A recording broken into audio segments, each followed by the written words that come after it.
এখন আর পড়াশোনা করে কি করব, যা দুর্নীতি হচ্ছে তাতে মনে হয় না আর এই জন্মে আমার চাকরিটা পাওয়া হবে। এই কথাটা নিশ্চয়ই প্রত্যেকেরই মনে একবার না একবার হলেও এসেছে, বা কারো কারো মনে কিন্তু এই কথাটা একদম গেঁথে গেছে। সে চেষ্টা করছে, কিন্তু তার মনে সবসময় একটা নেগেটিভ চিন্তা ভাবনা এসেই গেছে যে দুর্নীতি হচ্ছে তো প্রতি বছর, আদৌ কি আর এবছরও আমার পরীক্ষাটা আমার পাশ করা হবে? তো দেখো, এ বিষয়ে তোমাদের আমি একটা সিরিয়াস কথা বলতে চাই, পুরোটা নিজের অভিজ্ঞতা থেকে বলছি। তোমাদের হয়তো কারোর কথাগুলো ভালো লাগবে, কারোর আবার আমার মতের সাথে মিল নাও হতে পারে। আর যাই হোক, কথাগুলো পুরোটা শোনো, তার আগে ইন্ট্রোটা আজকে দিয়ে নিই। তো হে এভরিওয়ান, গুড ইভিনিং সবাইকে। আজকে ভিডিওটা শুরু করছি বিকেল থেকে, আর এখন লাইফ সায়েন্স দিয়ে পড়া শুরু করেছি। আর আজকে কিন্তু আমি কোনো বই থেকে পড়ছি না। আজকে 2024-এ আমার যে খাতাটা ছিল, দুটো খাতা আছে কিন্তু এমসিকিউ, তো আজকে একটা পার্ট মানে একটা খাতা পড়ছি, কাল সকালে অন্য আরেকটা খাতাটা পড়বো। হ্যাঁ, তো প্রথমে যেটা বলছিলাম যে এই যে এত দুর্নীতি হচ্ছে, পড়াশোনা করে কি আদৌ চাকরি বাকরি হবে? এই কথাটা বলে কিন্তু আমরা নিজেদেরকে প্রচণ্ড ডিমোটিভেট করে দিচ্ছি। এই কথাটাই কিন্তু কখনো না কখনো আমাদের সাফল্য অর্জনের পথে বাধা হয়ে দাঁড়িয়েছে। কারণ একটা কথা দেখো, দুর্নীতি হোক আর যাই হোক, যত নাম্বারের পরীক্ষা আমরা যদি টার্গেটটা অনেকটা বেশি রাখি, 100-র মধ্যে যদি ভাবি না আমাদের 95 পেতেই হবে, তাহলে গোটা দুনিয়ায় যতই দুর্নীতি হোক তোমাকে কিন্তু কেউ আটকাতে পারবে না। এই জিনিসটা কিন্তু মাথায় রেখো।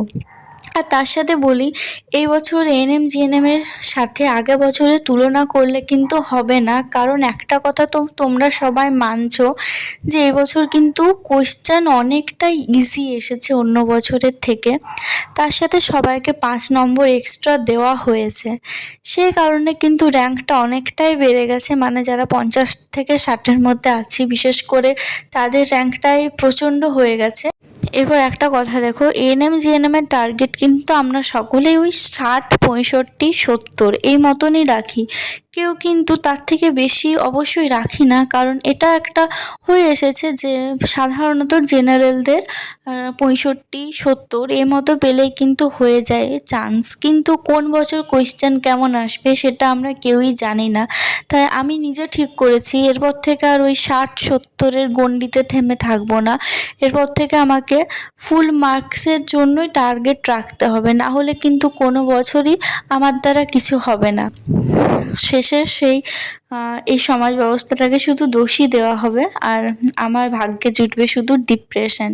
তাই হ্যাঁ, ডিপ্রেশন যে খারাপ লাগেনি তা না, 2 দিন খারাপ লেগেছিল, কিন্তু তারপর থেকে আমি ঠিক করে নিয়েছি যা হবে ভালোর জন্য হবে। আমি যদি টার্গেটটা ঠিক মতো রাখি, সেই মতো যদি খাটি, তাহলে আমাকে কেউ আটকাতে পারবে না, সে যাই হোক, সে যতই দুর্নীতি হোক।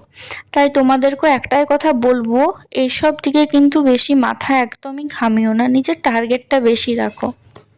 সেই সাথে নিজের ভুলগুলোকে আগে নিজে চিনতে শেখো যে কোথায় ভুল হচ্ছে, যেটা আমি নিজের ক্ষেত্রে খুব ভালো মতো এই বছর বোঝার চেষ্টা করেছি, বুঝে পয়েন্ট আউট করে রেখেছি আগের বছর কি কি ভুল করেছি, সেই ভুলগুলো কিন্তু আর এবছর করব না।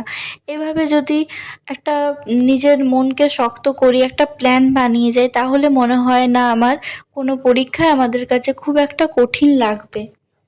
সবশেষে একটাই কথা বলবো, সবাই কিন্তু পরিশ্রম করে যাও, পরিশ্রম করলে কিন্তু একদিন না একদিন ঠিকই সাফল্য আসবে।